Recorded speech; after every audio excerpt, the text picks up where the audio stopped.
সামান্য একটু হাসির জন্য একটা মানুষের জীবন চলে গেল। হাদিসের মধ্যে স্পষ্ট ভাষায় বর্ণিত রয়েছে, একটা সময় আসবে যখন মানুষ একজনকে শেষ করে দেওয়ার পূর্বে সে জানবে না কেন তাকে শেষ করে দিচ্ছে, এবং আরেকজনও জানবে না কেন তাকে শেষ করে দিল। পারভেজ নামক এই ছেলেটি একটু হেসেছিল, আচ্ছা ধরে নিলাম সে মেয়ে দুইটাকে দেখে হেসেছে, শুধুমাত্র হাসির জন্য একজন মানুষের জীবন আপনারা কেড়ে নিতে। পৃথিবীর ইতিহাসের প্রথম খুন হয়েছিল একজন নারীর কারণে, হাবিল ও কাবিল।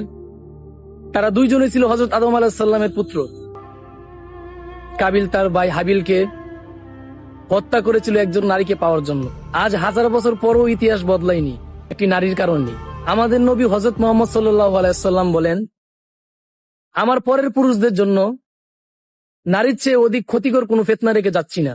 নারী যিনি হতে পারে জান্নাতের চাবিকাঠি, আবার তিনি হতে পারে ফিতনার অগ্নিস্ফুলিঙ্গ যদি সীমা অতিক্রম করে।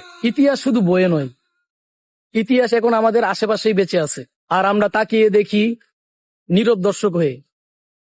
আল্লাহ আমাদেরকে হেফাজত করুক।